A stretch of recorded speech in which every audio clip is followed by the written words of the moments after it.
Assalamualaikum warahmatullahi wabarakatuh. Alhamdulillah alladzi bini'matihi tatimmus salihat.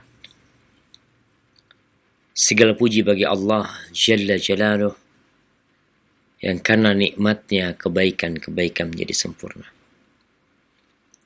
Yang karena rahmatnya niat-niat baik hamba dapat terlaksana.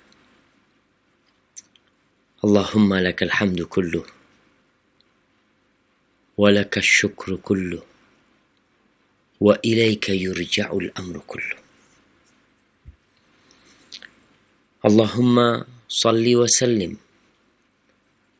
ala al-habibil mustafa wan nabiyil mujtaba sayyidina wa maulana Muhammadin wa ala alihi wa ashabihi wa man iqtafa. Amma ba'd. Jamaah rahimakumullah, pemirsa Roja TV dan pendengar Radio Roja dimanapun engkau berada. Sebuah karunia Allah yang terus kita rasakan, yang terus kita dapatkan. Karena kemurahan Allah kepada kita, kebaikannya untuk kita, kita bisa belajar.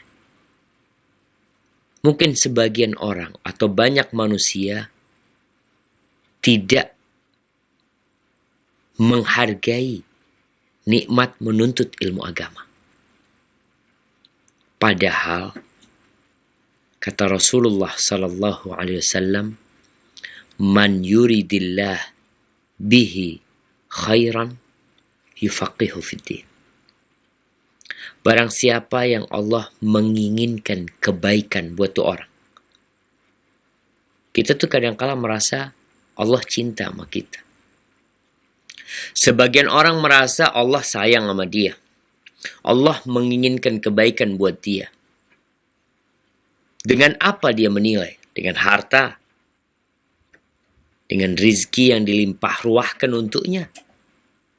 Padahal kalau bicara rizki, bicara harta benda, uang, Allah berbagi itu kepada semua manusia. Yang Allah cintai dan yang Allah tidak cintai. Kita bisa melihat manusia-manusia yang kaya raya dan dia tidak pernah meletakkan keningnya di bumi Allah sujud. Tidak pernah mengangkat tangannya berdoa memohon kepada Allah ampunan atas dosa-dosa yang dilakukan, gak pernah. Supaya kita sadar kalau dunia ini tidak ada harga dan artinya, sehingga dibagikan kepada semua manusia. Berbeda dengan ilmu agama. Apa bedanya? Rasulullah SAW mengatakan, innal anbiya lam yuwarithu dinaran wala dirhaman. Para nabi itu nggak mewariskan emas dan perak. Bukan rumah yang mewah yang ditinggalkan oleh Rasulullah SAW. Bukan harta yang berlimpah yang diwariskan Nabi SAW. Bahkan beliau meninggal dunia dalam kondisi baju besinya digadaikan.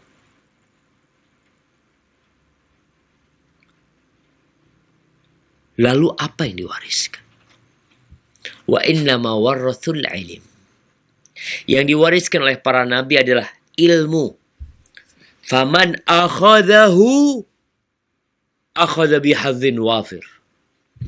Barang siapa yang mengambil ni warisan, dia dapat tuh, maka dia telah mendapatkan keberuntungan yang banyak sekali. Maka ketika ada kajian ilmu, hadirlah. Tinggalkan duniamu sebentar untuk berburu warisan Nabi Muhammad sallallahu alaihi wasallam. Kita akan mengkaji pembahasan di kitab Al-Adabul Mufrad yang berkaitan dengan Al-Haya. Babun Al-Haya. Bab tentang rasa malu. Para ulama menyebutkan tentang definisi malu ini. Yang hakikatnya adalah sebuah perangai, sebuah karakter yang mendorong seseorang meninggalkan perbuatan jelek dan mencegah seseorang dari meninggalkan hak-hak orang lain, mengabaikan hak orang lain. Jadi kalau dikatakan sifat malu adalah sifat yang membuat orang itu meninggalkan perbuatan jelek dan membuatnya mengabaikan hak-hak orang lain. Dia malu untuk melakukan itu. Al-Fudail bin Iyad radhiyallahu ta'ala anhu, dia mengatakan tanda-tanda kesengsaraan, tanda-tanda kebinasaan, tanda-tanda celakanya hidup manusia. Yang pertama adalah kerasnya hati. Yang kedua, mata yang tidak pernah menangis. Yang ketiga, sedikitnya sifat malu. Hatinya keras, air matanya membatu. Sedikit sifat malu. Cinta dunia.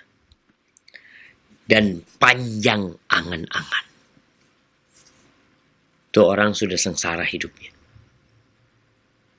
Ketika sifat malunya sedikit. Maka ahibati fillah,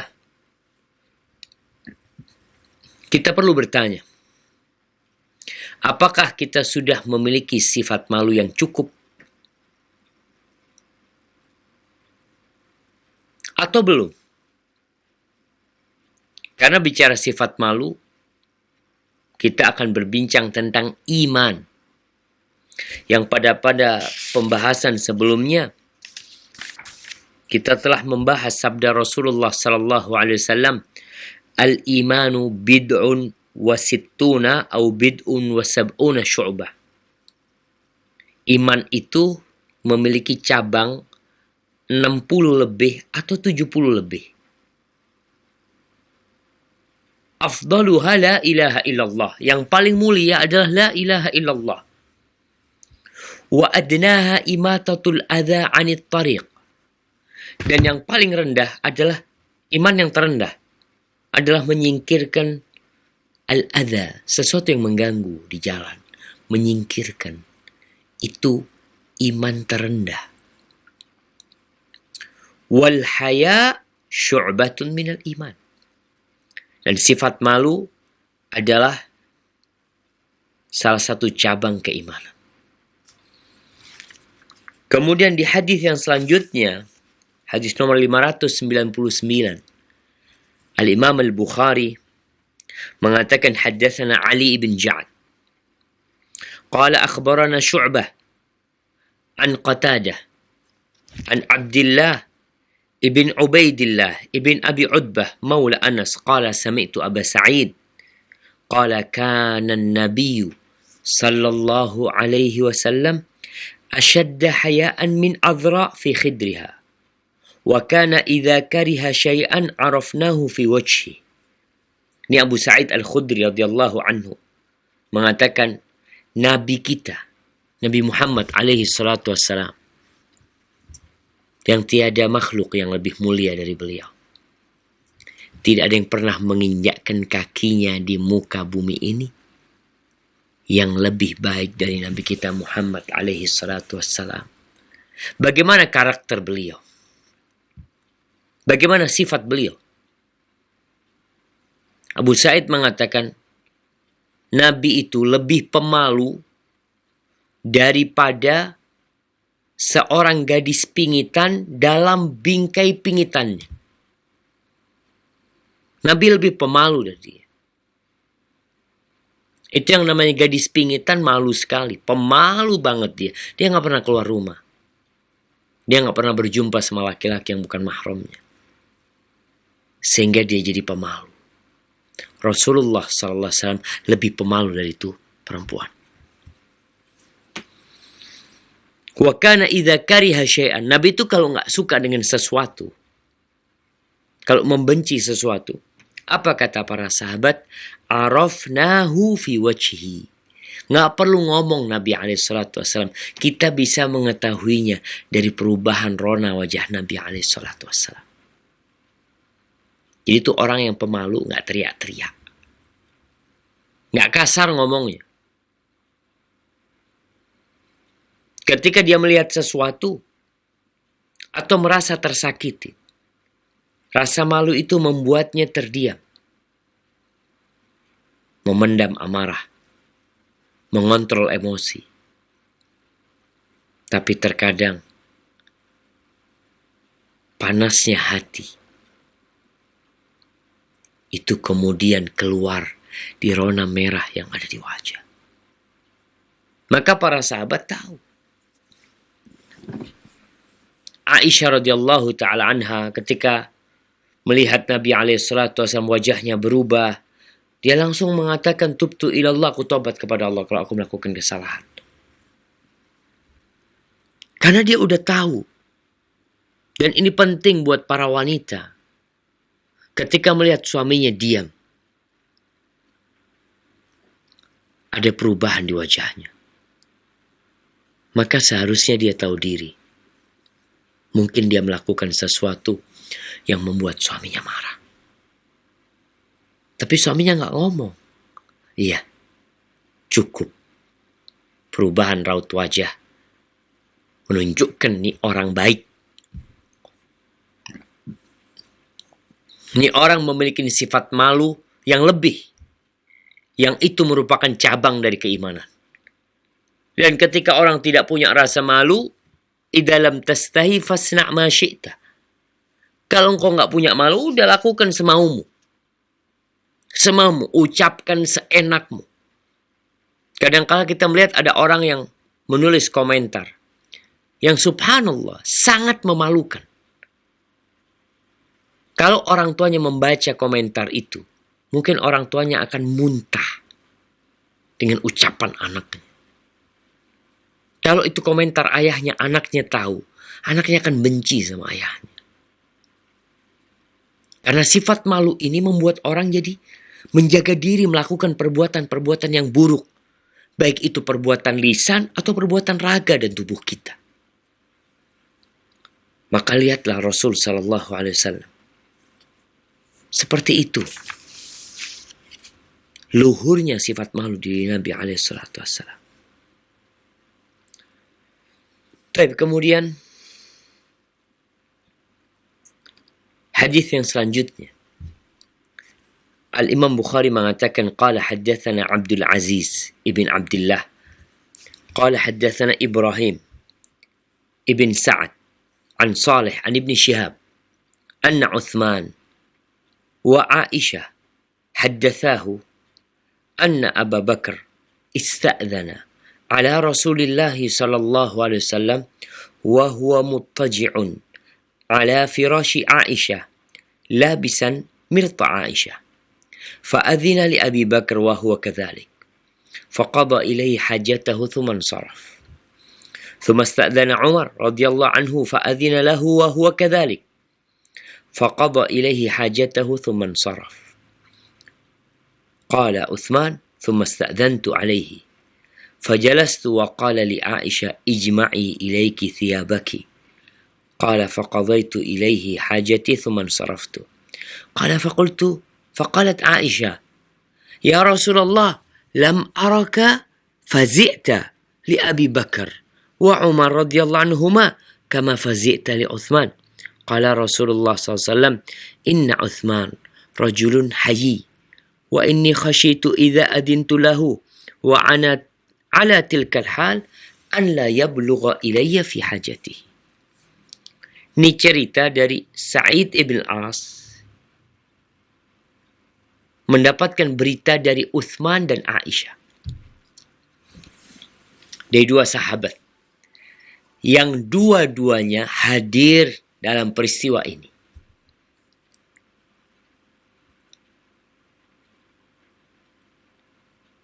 Diceritakan oleh keduanya bahwa Abu Bakar datang menjumpai Rasulullah SAW di rumahnya. Dan Nabi sedang rebahan di atas ranjangnya Aisyah, dan beliau memakai kain berbulu milik Aisyah radhiyallahu anha. Kain yang terbuat dari bulu.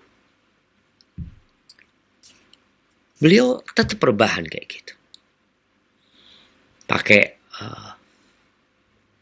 kainnya Aisyah dan di ranjangnya Aisyah. Abu Bakar pulang, datang Umar. Selesai urusan sama Umar, Nabi tidak merubah posisi dirinya. Beliau sedang rebahan di atas ranjang Aisyah, pakai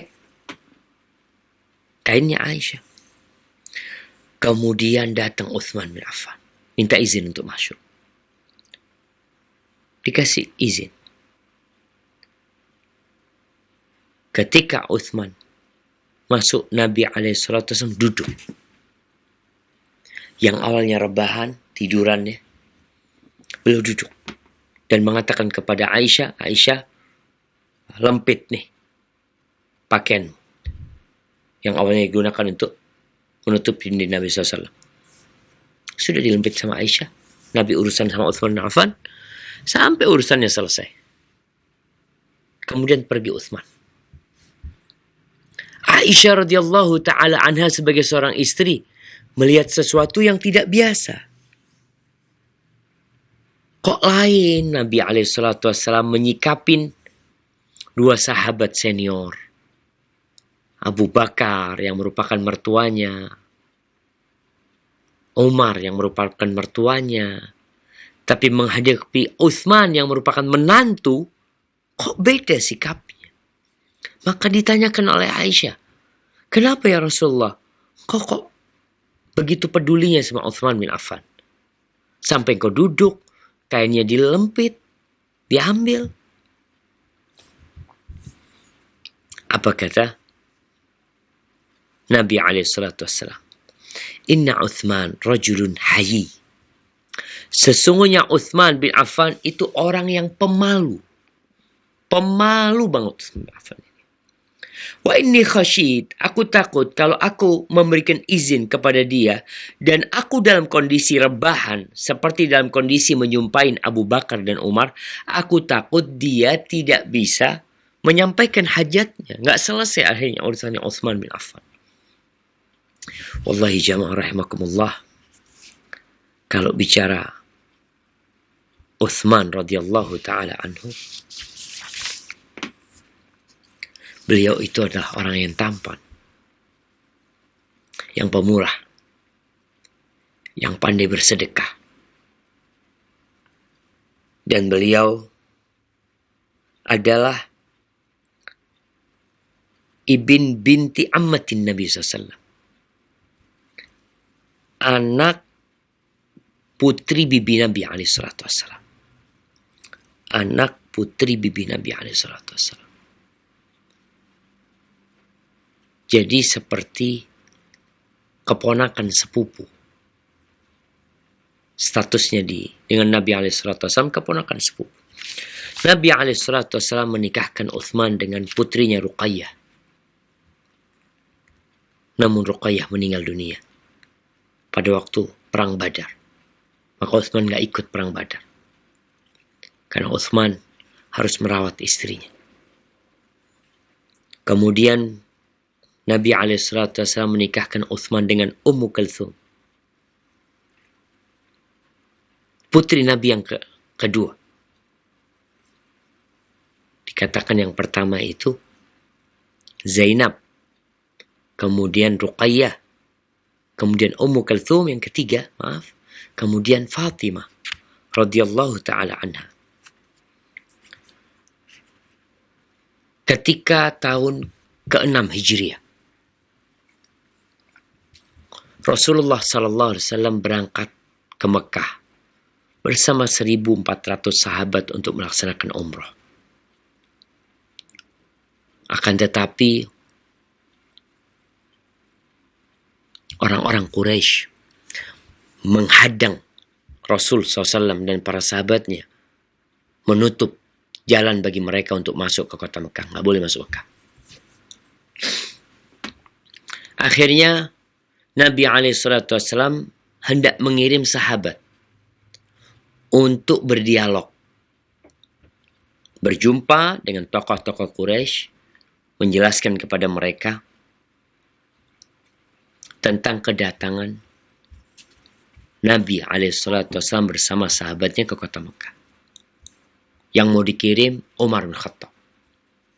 Tapi Umar mengatakan, jangan aku Rasulullah SAW. Jangan nanti malah ribut kalau sama aku. Terus siapa yang dikirim? Kirim Utsman bin Affan. Utsman bin Affan itu lebih mereka cintai daripada anak-anak mereka. Subhanallah, ini Utsman bin Affan. Dikirimlah Utsman bin Affan. Sampai kota Mekah, ngobrol, dialog sama orang-orang musyrikin. Utsman pakai baju ihram. Seperti Nabi SAW dan para sahabatnya. Ketika sampai kota Mekah, di dekat Ka'bah sana, orang-orang musyrikin bersepakat nggak boleh tahun ini, sampaikan nggak boleh umrah tahun ini. Tahun depan berangkat umrah. Kita bikin perjanjian, kalian berangkat umrah tahun depan. Ketika sampai di dekat Ka'bah sana, orang-orang musyrikin mengatakan, Utsman, silakan engkau umrah. Nih tawaf engkau, sa'i selesai. Mumpung kau masuk di dalam kota. Dikasih kesempatan oleh orang-orang musyrikin. Apa kata Utsman? Gak mungkin aku tawaf di sini. Sampai Rasulullah SAW yang tawaf lebih dulu. Itu kecintaan Utsman kepada Nabi SAW. Setelah agak lama, Utsman gak balik-balik,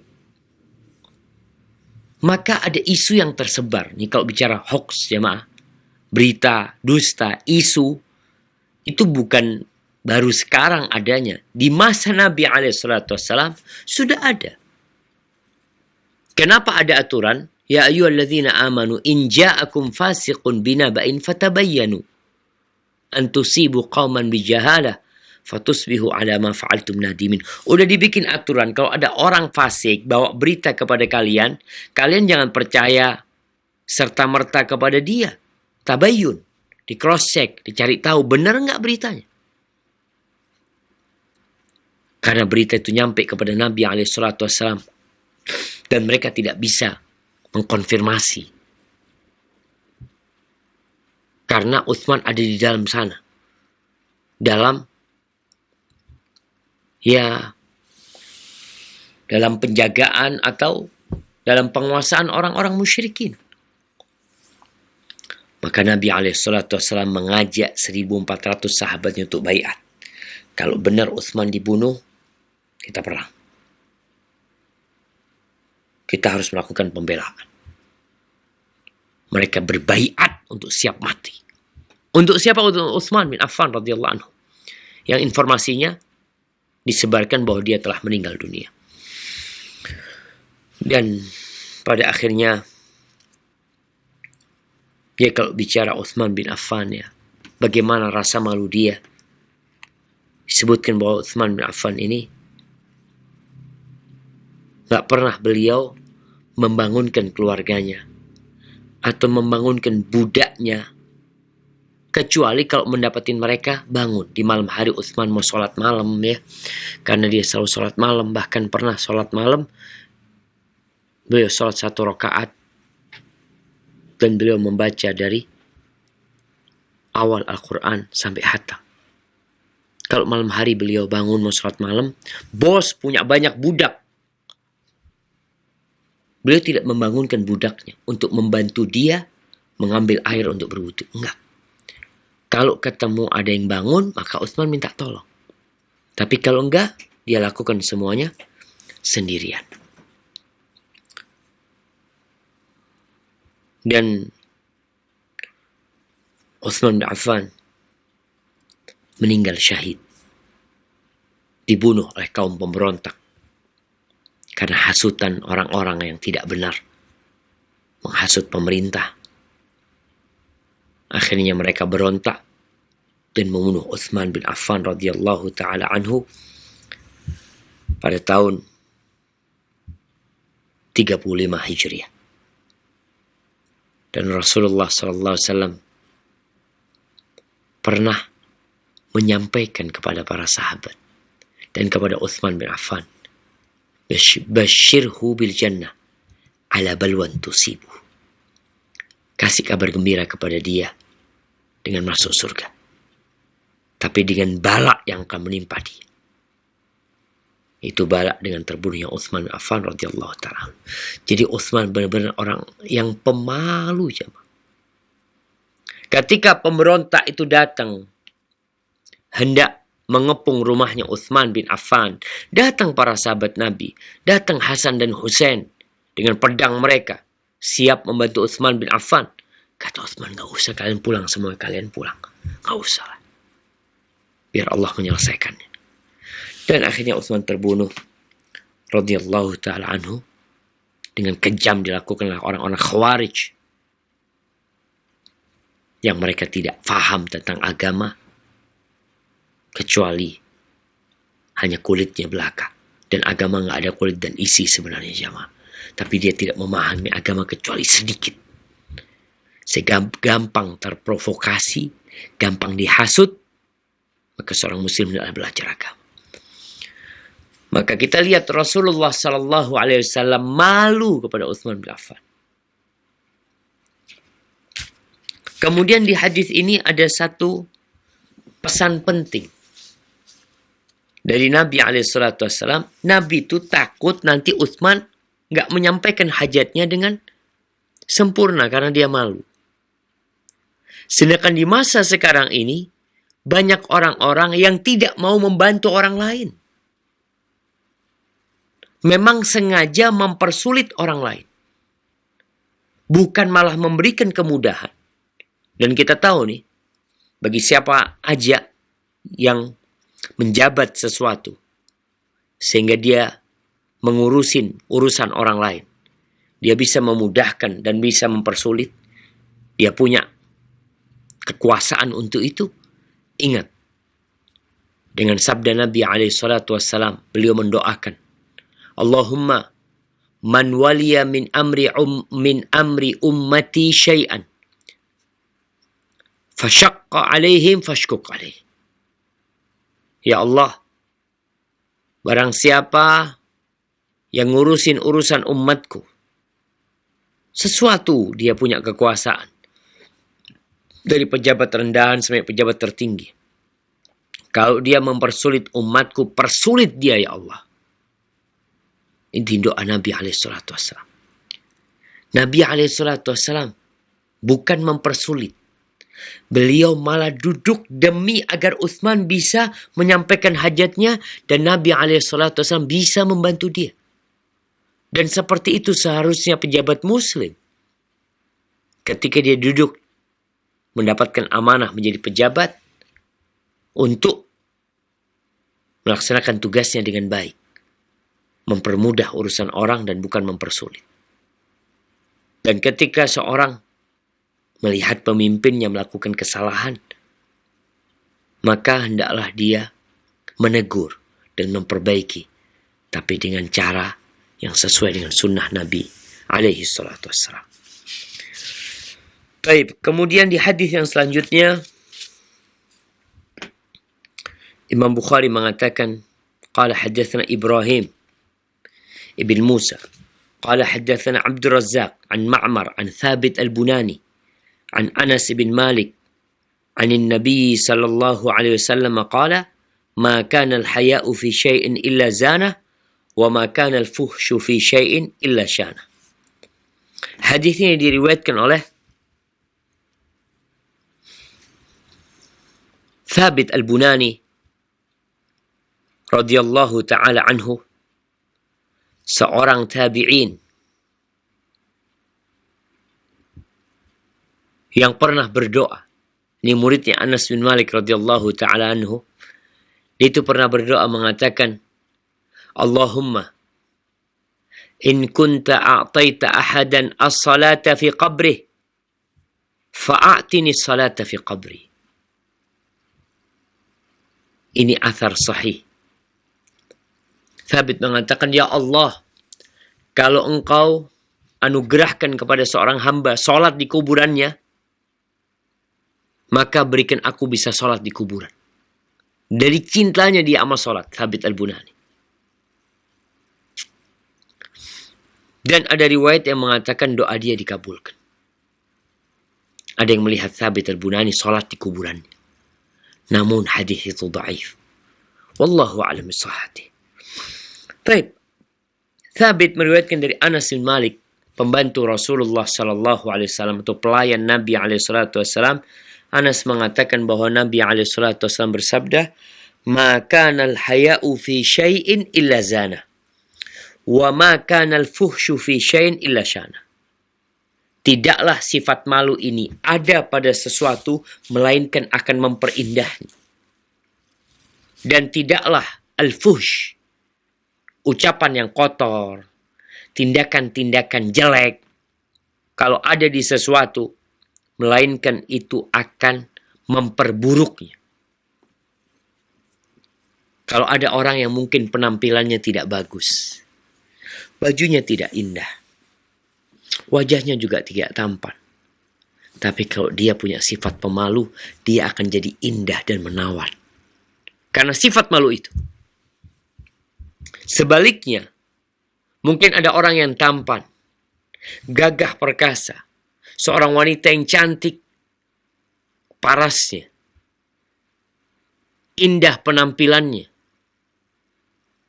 tapi tatkala kotor omongannya, hilang kecantikan itu. Ini kata Nabi SAW. Sifat malu ketika ada pada sesuatu akan menjadikannya indah. Dan ini buat para wanita. Buat para wanita. Mungkin kulitmu telah keriput. Kerut-kerut di matamu telah tampak. Tapi kalau engkau punya sifat malu, maka engkau akan tetap cantik dan indah. Sebaliknya, ada wanita yang selalu menjaga tubuhnya, memoles wajahnya, menghiasi dirinya. Tapi ketika sifat malu itu hilang dari dirinya, jadi buruk tuh perempuan. Busuk mungkin jamaah. Seperti mereka yang jual diri mereka. Mungkin perempuan-perempuan yang menjual dirinya, dalam pandangan dirinya, dia cantik, dia indah. Dan dalam pandangan laki-laki yang berzina dengannya, dianggap cantik. Enggak juga. Wanita yang buruk dan jelek. Maka yang ingin mempercantik dirinya, bukan dengan berangkat ke salon kecantikan. Dengan cara apa? Memperbaiki sifat malu. Wanita yang pemalu, subhanallah, indah sekali. Begitu pula dengan laki-laki. Ada laki-laki yang kalau ngomong kotor, ucapan-ucapan yang tidak pantas untuk disampaikan, dia keluarkan, langsung jadi busuk tuh laki-laki. Penampilannya yang indah, wajahnya yang tampan, tubuhnya yang gagah, hilang semua ketika keluar kata-kata kotor dari mulutnya. Atau dia melakukan tindakan yang menunjukkan tidak ada rasa malu. Barakallahu fikum. Baik. Berkaitan dengan hadis yang selanjutnya, artinya hadis yang sebelumnya ini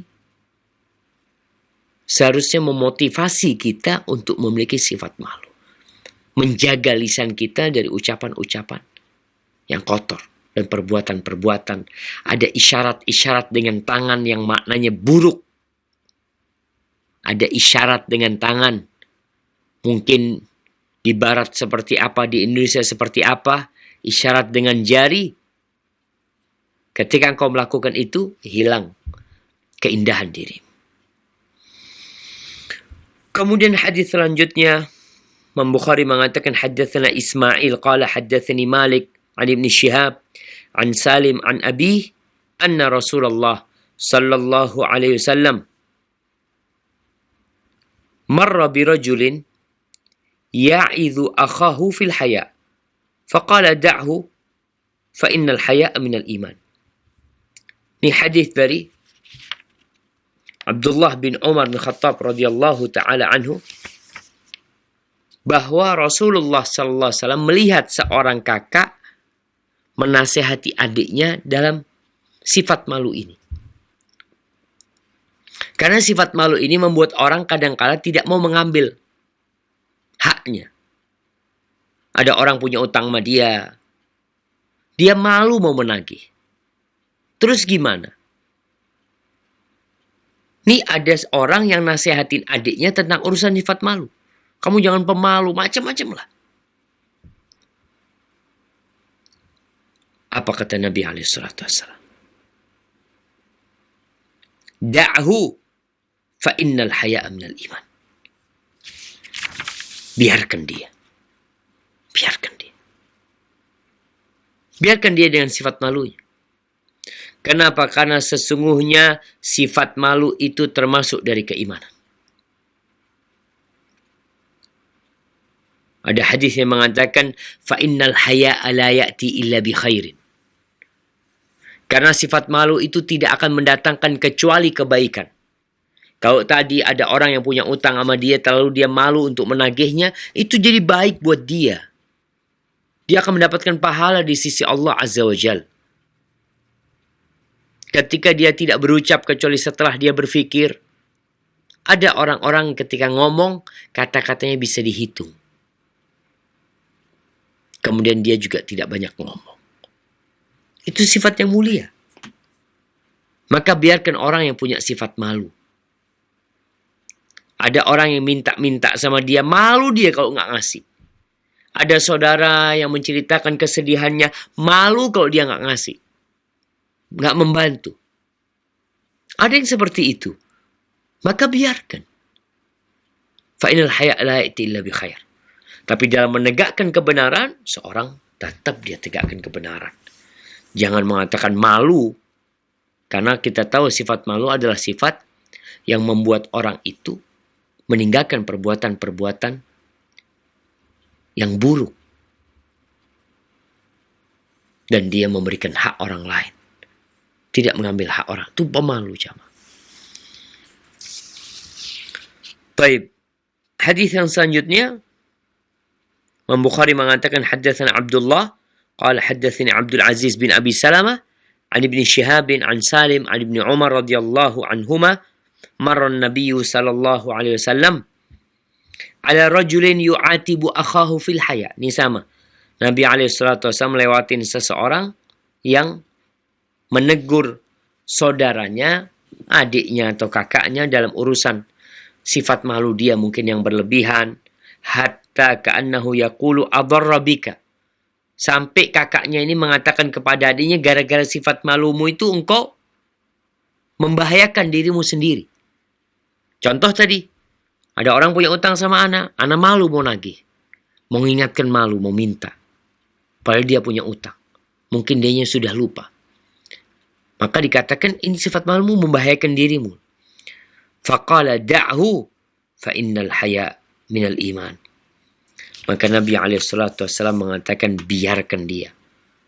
Karena sesungguhnya sifat malu itu termasuk dari keimanan.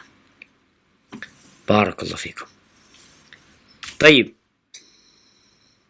Kita masuk ke hadis yang selanjutnya. Cerita Utsman bin Affan. Tapi beda ceritanya. Imam Bukhari mengatakan haddatsana Abu Rabi'. Qala haddatsani Ismail. Qala haddatsani Muhammad ibn Abi Harmalah. An Atha wa Sulaiman ibn Yasar. Wa Abi Salamah bin Abdurrahman. Anna Aisyah radhiyallahu anha qalat. Kana an-nabiy sallallahu alaihi wasallam muttaji'an fi baiti. Kashifan an fakhidhihi. أو ساقيه فاستأذن أبو بكر رضي الله عنه فأذن له كذلك فتحدث ثم استأذن عمر رضي الله عنه فأذن له كذلك ثم تحدث ثم استأذن عثمان رضي الله عنه فجلس النبي صلى الله عليه وسلم وسوى ثيابه قال محمد ولا أقول في يوم واحد فدخل فتحدث فلما خرج قال قلت يا رسول الله دخل أبو بكر فلما خرج قالت يعني عائشة يا رسول الله دخل أبو بكر فلم تحش ولم تباله ثم دخل عمر فلم تحش ولم تباله ثم دخل عثمان فجلست وسويت ثيابك قال ألا أستحي من رجل تستحي منه الملائكة. Nih, kata Aisyah, Nabi SAW sedang rebahan di rumahku, beliau menyingkap pahanya. Artinya pahanya itu tersingkap. Orang dulu pakai sarung, kadang-kala duduk, kemudian ketarik sarungnya ya, sehingga pahanya tersingkap. Atau betisnya yang tersingkap. Fasta'dzana Abu Bakar. Abu Bakar izin untuk masuk. Dikasih izin sama Nabi SAW dalam kondisi paha Rasulullah SAW tersingkap. Udah. Ngobrol nih sama Abu Bakar. Kemudian masuk Umar bin Khattab radhiyallahu anhu, dikasih izin, kemudian ngobrol sama Umar. Kemudian datang Utsman bin Affan radhiyallahu anhu. Ketika datang Rasulullah SAW langsung duduk. Ini Utsman minta izin. Dikatakan Utsman minta izin, diperbolehkan masuk. Nabi SAW langsung duduk, pahanya ditutup. Di sini ada perbedaan pendapat di antara para ulama antara batasan aurat. Hadis yang mengatakan baina surrati ila rukbah aurah, antara pusar dan lutut itu aurat. Antara pusar dan lutut aurat. Apakah kemudian lutut itu masuk kepada aurat? Apalagi paha masuk dalam aurat? Memang ada hadis mengatakan al-fakhidhu aurah. Paha itu aurat. Tapi hadis yang lebih sahih, aurat itu di antara pusar dan lutut. Ketika masuk Utsman, Nabi duduk dan menutup pahanya. Qala Muhammad, wala aqulu fi yawmin wahid. Muhammad yang meriwayatkan hadis ini, Muhammad bin Abi Harmalah, dia mengatakan cerita itu tidak aku katakan dalam satu hari kejadiannya, entahlah. Artinya bukan dalam satu waktu. Bisa jadi besoknya, bisa jadi besoknya. Wallahu a'lam bishawab. Kemudian Utsman masuk, fadakhala fatahaddath. Utsman masuk dan Nabi SAW ngobrol sama Utsman, bicara sama Utsman. Falamma kharaj, ketika Utsman keluar, ini kesempatan buat Aisyah. Dia mau tanya, ya Rasulullah, dakhala Abu Bakar, falam tahush, walam tubali. Masuk Abu Bakar, engkau juga tidak duduk ya, nggak peduli dengan kondisimu yang sedang rebahan ya. Umar masuk juga seperti itu, engkau tidak merubah model dudukmu, model istirahatmu. Thumma dakhala Utsman fajalasta. Kemudian Utsman masuk, lalu engkau duduk. Wa sawaita thiyabak. Dan engkau pun merapikan pakaianmu. Kenapa engkau lakukan itu?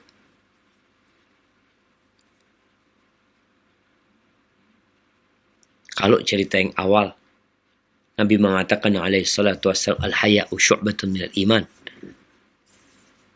Rasa malu adalah bagian dari keimanan.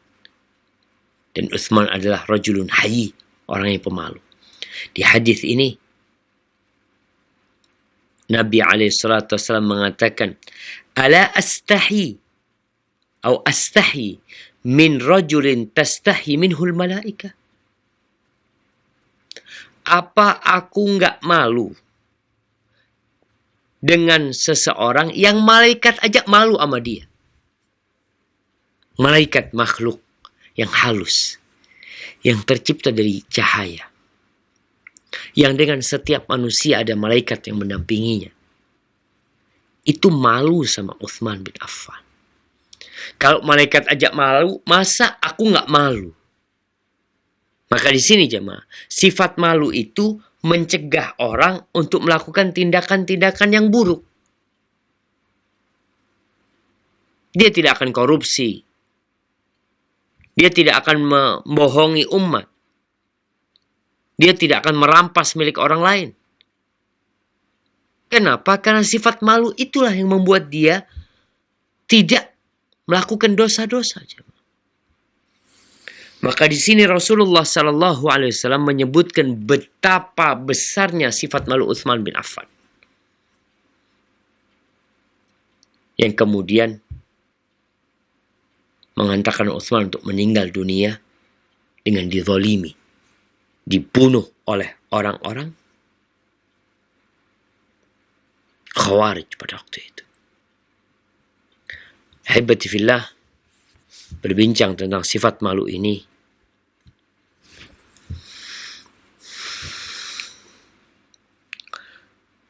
di awal hadis kita sebutkan bahwasanya sesungguhnya di antara perkataan kenabian terdahulu yang diketahui manusia adalah idza lam tastahi fasna ma syi'ta. Kalau engkau tidak punya rasa malu, maka silakan engkau berbuat semaumu. Rasulullah sallallahu alaihi wasallam memiliki sifat malu yang dalam sekali. Maka beliau menyikapi Utsman tidak sama dengan menyikapi Abu Bakar dan Umar bin Khattab radhiyallahu anhu. Dan ini ada pelajaran penting pula, bahwasanya kita dalam menyikapin orang lain nggak boleh sama. Kenapa? Ada orang yang keras. Maka pilihlah cara yang baik menghadapinya. Ada orang yang lembut. Hendaklah kita tidak salah kaprah. Apa yang kita gunakan kepada orang yang keras, maka jangan kita gunakan kepada orang yang lemah. Sebaliknya seperti itu. Jadi intinya sifat malu ini termasuk dari keimanan. Dan Nabi SAW adalah orang yang pemalu. Dan itulah yang membuat beliau SAW ketika melihat sesuatu yang beliau benci, beliau tidak mengucapkan dengan lisannya. Tapi beliau berusaha untuk menahan diri. Dan para sahabat tahu dari rona wajah beliau SAW yang berubah. Ini mungkin pembahasan tentang sifat malu. Kemudian kita masuk ke bab yang selanjutnya, yaitu bab ma yaqulu idza asbah. Apa yang dibaca ketika orang masuk di waktu pagi hari. Ini berkaitan dengan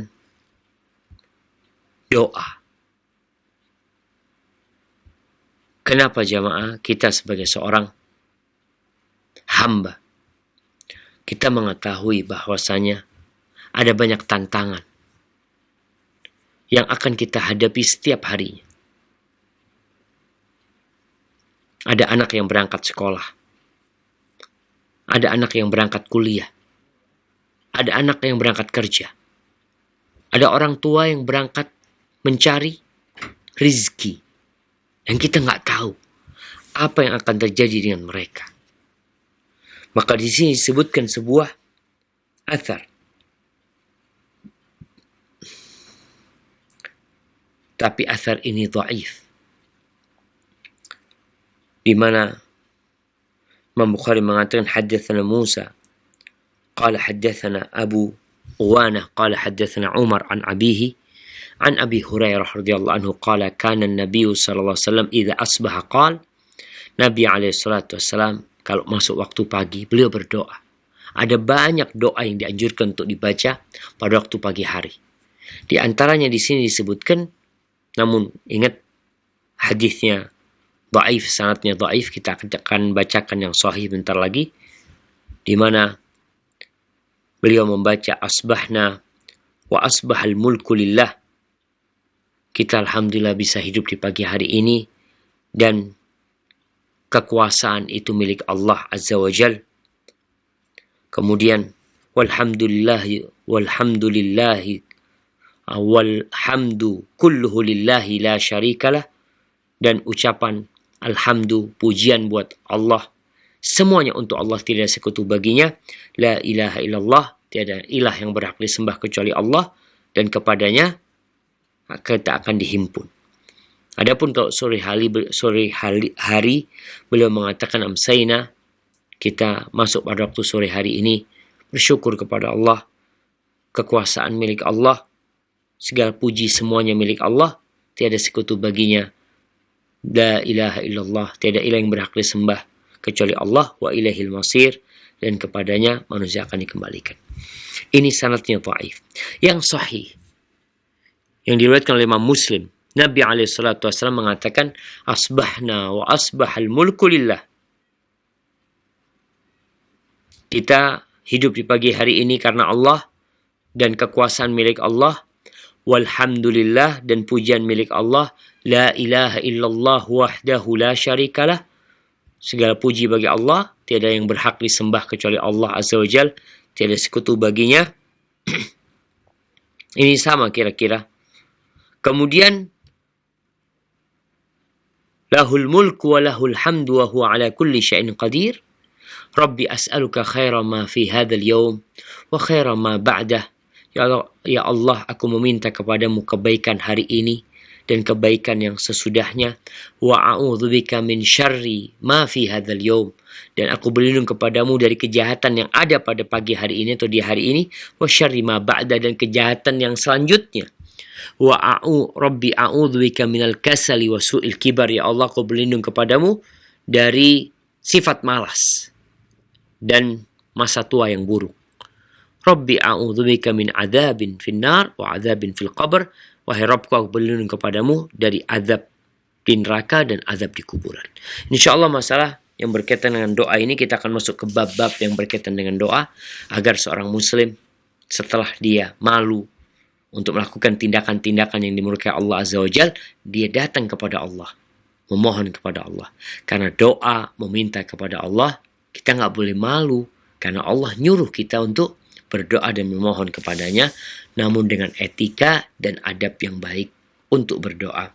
Hadza wallahu a'lam bishawab. Itu yang bisa kita kaji pada kesempatan kali ini. Mungkin kita masuk ke sesi tanya jawab. Nah, Jazakallahu khairan, kami sampaikan kepada Al-Ustaz Dr. Syafiq bin Riza Basalamah MA Hafizahullah Ta'ala yang telah membimbing kita dalam pembahasan kitab Al-Adabul Mufrad karya Al-Imam Al-Bukhari rahimahullah ta'ala. Saudaraku Siman Sakidah, untuk selanjutnya kami undang Anda untuk berpartisipasi dalam sesi tanya jawab. Insya Allah 30 menit ke depan kita akan coba angkat pertanyaan Anda. Dan yang pertama kita akan coba angkat pertanyaan melalui pesan singkat. Sudah masuk pertanyaan di antaranya dari Bapak Mulyadi di Belo Laut di Bangka Barat. Ingin bertanya, Ustadz, ada saudara kita yang sudah tua. Dia rajin beribadah, tetapi ibadahnya asal-asalan saja, Ustadz. Dan dia malu untuk bertanya kepada orang yang berilmu. Apakah malu seperti ini dibenarkan, Ustadz? Mohon penjelasannya. Masya Allah. Iya, pertanyaan yang menarik jamaah berkaitan dengan orang yang nggak mau bertanya karena malu. Memang dikatakan dua orang yang tidak akan mendapatkan ilmu, padahal kita perlu ilmu. Ada dua orang yang tidak akan mendapatkan ilmu, mustahyin wa mustakbir. Yang pertama orang yang malu, nggak mau bertanya. Yang kedua orang yang sombong. Dalam bab ini kita diperintahkan untuk bertanya. Oleh karena itu ada seorang wanita yang datang kepada Nabi SAW. Wanita datang kepada Nabi SAW. Dia hendak bertanya. Pertanyaan yang hendak dia tanyakan ini sesuatu yang seharusnya orang malu untuk mengucapkannya. Maka perempuan ini membuat muqaddimah sebelum bertanya. Dia mengatakan, ya Rasulullah, innallaha la yastahi minal haq. Allah itu tidak malu dalam urusan kebenaran. Allah itu sifatnya pemalu, hai. Tapi dalam kebenaran Allah nggak malu. Apakah perempuan wajib mandi kalau dia bermimpi basah? Mimpi. Apakah wajib mandi buat dia? Malulah perempuan tanya itu kepada seorang laki-laki. Kepada Nabi SAW. Maka Nabi mengatakan, Naam, idza ra'atil ma'. Iya, kalau dia melihat ada air, ada mani dia, maka dia wajib mandi pada waktu itu. Maka bagi orang yang tidak mau bertanya karena malu, ini bukan malu yang terpuji. Karena sifat malu itu tadi kita sampaikan, yang dimaksud dengan sifat malu adalah sifat atau perangai yang mendorong seseorang untuk meninggalkan perbuatan jelek. Itu sifat malu. Kalau kemudian sifat malu dia, ada orang kadang-kala, ya, anak ngajar di kampus. Kita mengajar dengan bahasa pengantar bahasa Arab. Kadang-kala mahasiswa atau mahasiswi malu untuk bertanya karena takut salah dalam pertanyaan dia. Maka jangan malu dalam kebenaran, karena engkau akan kehilangan banyak kebaikan. Ketika malumu itu, malu yang menghalangimu dari melakukan kebaikan. Karena seharusnya perangai malu ini adalah perangai yang membuatmu menjauhin hal-hal yang buruk, hal-hal yang jelek. Hadza wallahu a'lam bissawab. Jazakallahu khairan Ustaz atas penjelasannya, dan untuk berikutnya kita akan coba angkat penanya berikutnya melalui line telepon. Kami persilahkan. Assalamualaikum. Waalaikumsalam warahmatullahi wabarakatuh. Dari siapa di mana Bapak? Saya Tan Minto dari Pemalang. Silakan Bapak. Ya, Pak Ustadz mau tanya, apa boleh seorang ibu karena repot itu menjamak sholatnya? Baik. Terima kasih Bapak. Iya Ustadz. Terima kasih. Assalamualaikum. Waalaikumsalam.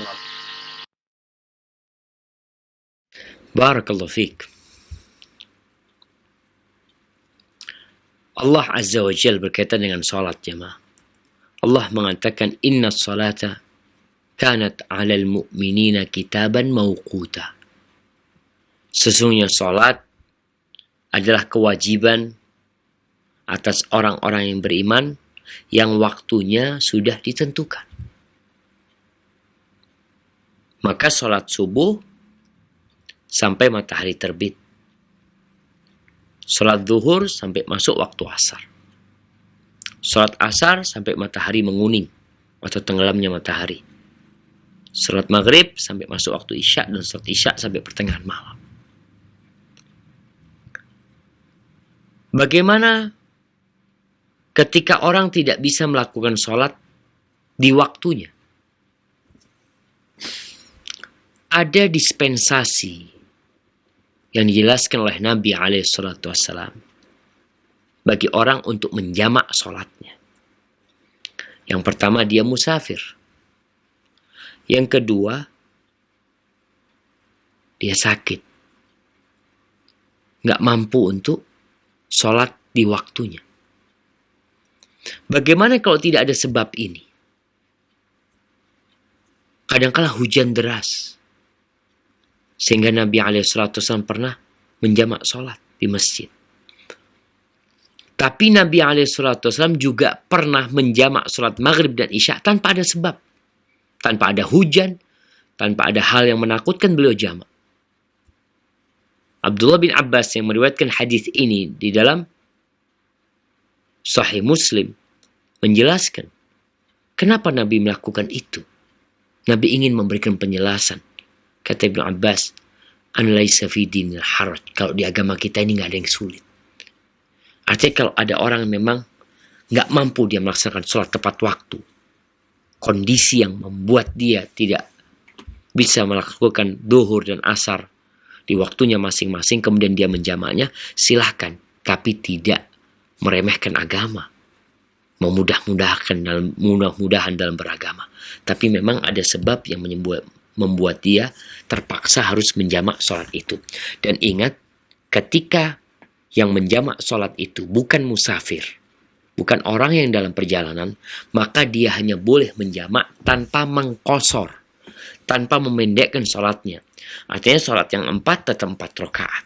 Hanya waktunya saja yang ditarik atau dimundurkan. Dan sholat yang jamak ini tetap harus tertib. Ketika menjamak asar di waktu zuhur, maka tetap sholatnya zuhur baru waktu asar. Ketika menjamak zuhur di waktu asar, maka sholatnya tetap zuhur dahulu baru sholat asar. Artinya tertibnya tidak dirusak karena menjamak sholatnya. Hadza wallahu a'lam bishawab. Jazakallahu khairan Ustaz atas penjelasannya, dan pertanyaan berikutnya kembali kita akan angkat melalui pesan singkat Ustaz. Dari Agus di Riau ingin bertanya Ustaz, ketika meninggalkan kemaksiatan karena malu kepada orang, apakah akan mendapatkan pahala Ustaz? Mohon penjelasannya. Nah, jadi kalau bicara meninggalkan kemaksiatan karena malu sama orang, kita tahu bahwa Nabi SAW ketika ditanya tentang dosa, apa kata beliau? Beliau mengatakan, wal ithmu ma haka fi nafsika wa karihta an yattali alaihi nas. Dosa itu adalah sesuatu yang membuat jiwamu bingung, nggak nyaman, dan engkau tidak ingin orang lain tahu. Ketika seorang hendak melakukan dosa, lalu dia mengurungkan niatnya karena Allah Subhanahu wa Ta'ala, maka dia akan dapat pahala. Tapi ketika seorang meninggalkan dosa karena malu sama manusia, bukan karena Allah Subhanahu wa Ta'ala, yang artinya kalau nggak ada manusia dia akan melakukan dosa tersebut, maka dia nggak dapat pahala meninggalkan dosa tersebut. Karena niatnya bukan lillahi ta'ala. Tapi dia nggak berbuat dosa. Tapi pahala nggak dapat. Karena kita tahu, innallaha katabal hasanat was sayyi'at. Allah telah mencatat tuh urusan kebaikan dan keburukan. Orang yang punya niat berbuat dosa, lalu dia mengurungkannya, maka akan ditulis buat dia satu kebaikan. Kalau dia meninggalkan dosa karena Allah Subhanahu wa Ta'ala. Tapi kalau dia meninggalkan dosa karena manusia, maka nggak ada pahala buat dia. Ya udah, dia nggak berbuat dosa, tapi pahala dia tidak mendapatkannya. Jamaah rahimakumullah, dalam hadis yang diriwayatkan Imam Tirmidzi dari Abdullah bin Mas'ud radhiyallahu anhu, qala Rasulullah sallallahu alaihi wasallam, Nabi bersabda, apa kata Nabi alaihi salatu wasallam? Istahyu minallah haqqal haya. Kalian malulah kepada Allah dengan malu yang sebenarnya. Lalu kata para sahabat, inna nastahi. Mereka mengatakan, ya Rasulullah, inna lanastahi. Walhamdulillah. Wahai Rasul sallallahu alaihi wasallam, kita ini benar-benar malu sama Allah Subhanahu wa Ta'ala. Kita benar-benar malu. Dan alhamdulillah. Lalu Nabi mengatakan, laisa dzak. Bukan itu malu yang dimaksud. Sekedar perasaan. Beliau mengatakan, walakinnal istihya minallah haqqal haya. Tapi rasa malu kepada Allah yang hakiki, antahfadar ra'sa wa ma wa'a. Engkau menjaga kepalamu dan yang ada di kepala nih. Mata, mulut, telinga kita, jaga tuh dari yang dimurkain Allah Subhanahu wa Ta'ala. Kalau engkau malu. Wa tahfadal batna wa mahawa. Dan kau jaga perutmu dan yang ada yang di perut, nafsu-nafsunya, kemaluannya. Wa tadzakkar al-maut wal bila. Dan engkau ingat dengan kematian dan kehancuran. Wa man aradal akhirah taraka zinatad dunya. Barang siapa yang ingin akhirat, maka dia akan meninggalkan perhiasan dunia. Faman fa'ala dzalika. Siapa yang melakukan itu, faqad istahya minallah haqqal haya. Maka dia telah malu kepada Allah dengan malu yang sebenarnya. Jadi kalau tadi dia meninggalkan dosa karena malu sama orang, seharusnya dia bikin malu sama Allah. Kita tuh kenapa malu sama orang? Karena orang lihat kita. Nanti dia ngomong sama orang. Nanti dia cerita aib. Padahal Allah senantiasa melihat kita. Mengawasin kita. Dan malaikat kiraman katibin ya'lamuna ma taf'alun. Pencatat amal itu terus mencatat dan bersama kita dimanapun kita berada. Maka hadirkan perasaan diawasi Allah Azza wa Jal. Dan hadirkan juga bahwasanya ada malaikat yang mencatat amal perbuatan kita. Jadi antum malu untuk berbuat dosa. Hada wallahu a'lam bissawab. Nah. Jazakallahu khairan Ustaz atas penjelasannya. Dan berikutnya pertanyaan kembali melalui pesan singkat dari hamba Allah ingin bertanya Ustaz. Ustaz, beberapa waktu yang lalu saya memberi hutang kepada seseorang. Namun tampaknya beliau kesulitan untuk mengembalikannya. Ana pun enggan untuk menagihnya dan berkekuatan hati untuk mengikhlaskannya. Namun ternyata kemudian ana tahu bahwa uangnya dipakai untuk bermaksiat Ustaz. Dan korbannya pun banyak. Dan lalu kemudian ana berubah pikiran ingin menagihnya kembali. Apakah sikap ana ini tercela Ustaz? Mohon penjelasannya. Nah. Barakallahu fiik ya. Iya, kalau kita melihat ternyata orang yang kita utangin itu menggunakan harta itu untuk kemaksiatan. Apabila kita sudah rela uang itu tidak balik ke kita. Tanpa kita berbicara kepada orang yang kita pinjamin uang itu. Namun setelah kita tahu dia menggunakan kemaksiatan, maka ambil itu uang. Minta tuh uang, kasih nasihat tuh orang, dan uang itu jangan diambil lagi. Tapi berikan kepada orang lain. Artinya uang itu harus keluar dari antum. Karena antum sudah mengikhlaskannya. Hanya saja sekarang uang itu dipakai untuk kemaksiatan. Apalagi dikatakan udah banyak korbannya. Tatkala kita membiarkan uang itu ada pada dirinya, dia akan terus berbuat kemaksiatan. Tapi kalau kita tarik kemudian kita salurkan kepada orang lain, semoga itu lebih baik gitu loh.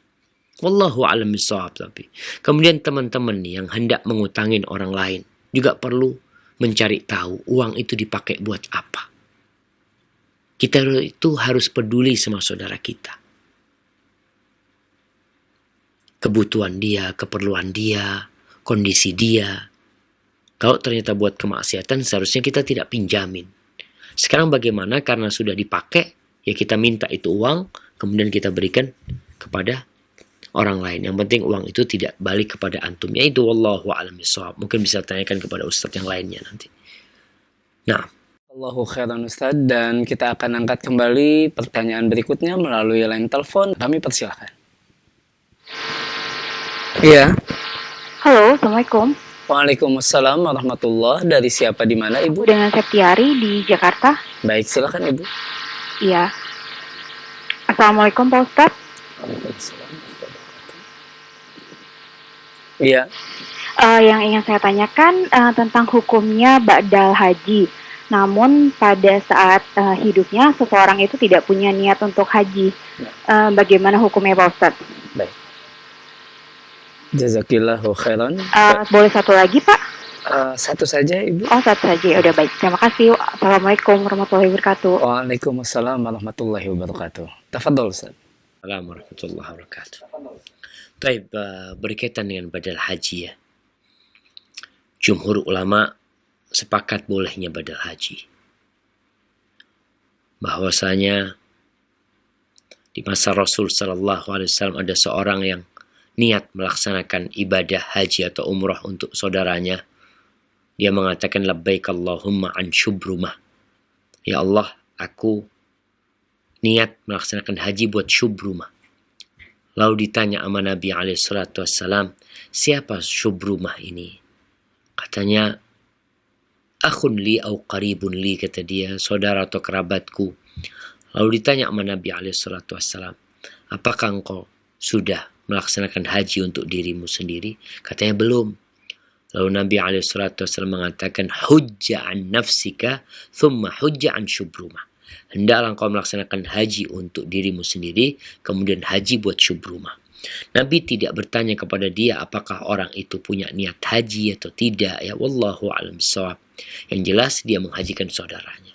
Apabila kita memang orang tua kita belum berangkat haji, mungkin dia juga nggak punya niat berangkat haji, kemudian kita menghajikan orang tua kita, insya Allah kita memohon kepada Allah agar diterima hajinya.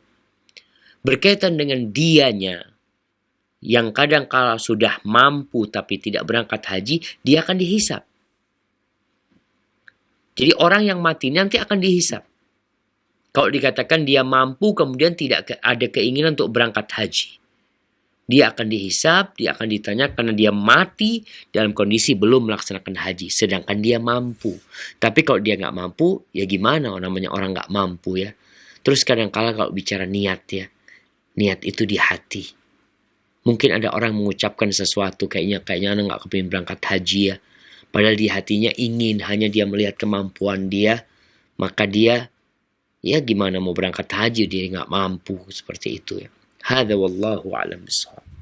Jazakallahu khairan Ustaz atas penjelasannya. Semoga jelas bagi penanya. Dan untuk berikutnya Ustaz, pertanyaan melalui pesan singkat kembali Ustaz dari hamba Allah di Demak. Ingin bertanya Ustaz.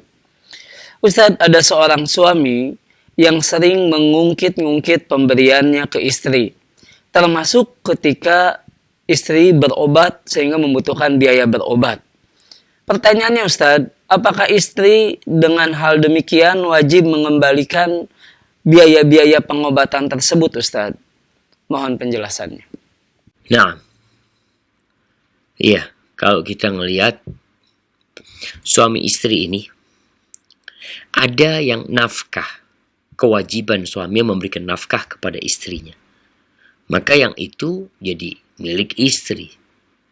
Tapi kalau ada hal-hal yang berupa di luar kewajiban suami, nafkah kepada suami, bisa jadi suami meminjamin uang kepada istrinya, maka kalau akadnya memang pinjam meminjam, maka sang istri wajib mengembalikan. Tapi kalau itu pemberian suami kepada istri, lalu suami mengungkit-ungkit, maka itu termasuk sedekah yang batal pahalanya. Tapi kalau niatnya memang enggak ini pinjem ya. Memang kadang-kadang suami mengatakan ini pinjem. Ini aku kasih engkau duit, ini pinjem. Ya sudah, berarti akadnya pinjam. Tapi kalau memang itu pemberian dari suami, tapi ada suami yang tidak baik kemudian mengungkit-ungkit pemberiannya. Dulu aku pernah ngasih itu kepadamu umpamanya. Bukan dalam rangka dia menagih kembali uangnya, tapi untuk mungkin menyakiti istrinya. Yang kata Allah Azza wa Jalla, ya ayyuhalladzina amanu la tubtilu sadaqatikum bil manni wal adha. Wahai orang-orang yang beriman, kalian jangan membatalkan sedekah kalian dengan mengungkit-ungkit dan dengan menyakiti. Jangan. Maka sekali lagi buat istri, hendaklah dia mengetahui kalau suaminya memang tidak ngasih dia dan dia beranggapan itu utang, ya anti kembalikan. Kalau nafkah selesai, tidak dibicarakan. Itu jadi milik anti dan itu hak anti, kemudian kewajiban suami. Tapi kalau yang lainnya, kadang-kala memang suami tidak memberikan, tapi dia meminjamin. Maka adalah engkau kembalikan. Hadza wallahu a'lam bishawab. Jazakallahu khairan Ustaz atas penjelasannya. Dan untuk berikutnya kita akan coba angkat pertanyaan terakhir Ustaz di kesempatan malam hari ini melalui line telepon. Halo, Assalamualaikum. Waalaikumsalam warahmatullahi wabarakatuh. Dari siapa di mana Umu? Ya, Ustadz yang terhormat, mohon maaf pertanyaannya bukan berarti tidak punya rasa malu ya. Justru dengan pertanyaan ini karena punya rasa malu karena tidak tahu. Kalau boleh minta silsilah Nabi Muhammad SAW berikut istri-istrinya, berikut keturunannya. Kalau bisa. Kalau tidak bisa untuk pertemuan yang akan datang. Terima kasih. Assalamualaikum warahmatullahi wabarakatuh. Waalaikumsalam warahmatullahi wabarakatuh. Tafadhol Ustaz. Iya. Ini silsilah Nabi Muhammad SAW.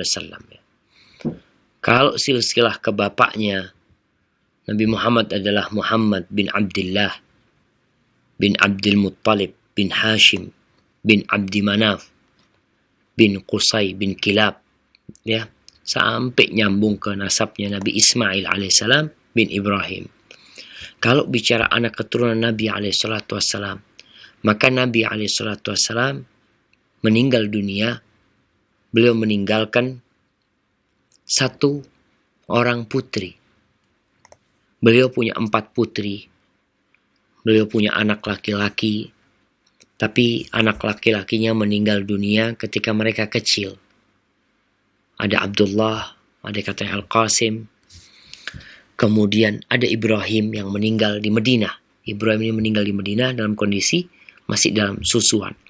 Adapun anak perempuan Nabi SAW, mereka adalah yang pertama Zainab, kemudian Ruqayyah, kemudian Ummu Kalthum, kemudian Fatimah binti Muhammadin radhiyallahu taala anhunna. Adapun 3 putri Nabi, yang pertama Zainab, Ruqayyah, dan Ummu Kalthum meninggal dunia di masa hidup Nabi SAW. Yang punya anak hanya dari 3 yang meninggal ini adalah Zainab, tapi anaknya kemudian meninggal juga tidak punya keturunan. Disebutkan menikah dengan Ali bin Abi Thalib, kemudian tidak punya keturunan. Adapun Fatimah, maka Fatimah memiliki putra Hasan dan Husain, dan dari keduanya inilah cucu-cucu Nabi SAW. Ada Ali Zainal Abidin ya, selanjutnya yang mungkin sampai sekarang mereka yang bernasab kepada Nabi SAW dari kalangan Al-Habaib ya, dari kalangan As-Sadah Al-Alawiyun yang memang benar nasabnya kepada Nabi SAW, mereka masih ada. Dan nanti Imam Mahdi adalah termasuk dari cucu Nabi SAW yang bernama Muhammad bin Abdullah dari keturunan Hasan bin Ali bin Abi Thalib. Itu mungkin. Atau kalau mungkin belum terjawab, bisa kita bahas pada kesempatan yang lainnya. Sampai berjumpa kembali. Semoga senantiasa dalam lindungan ilahi. Wassalamualaikum warahmatullahi wabarakatuh.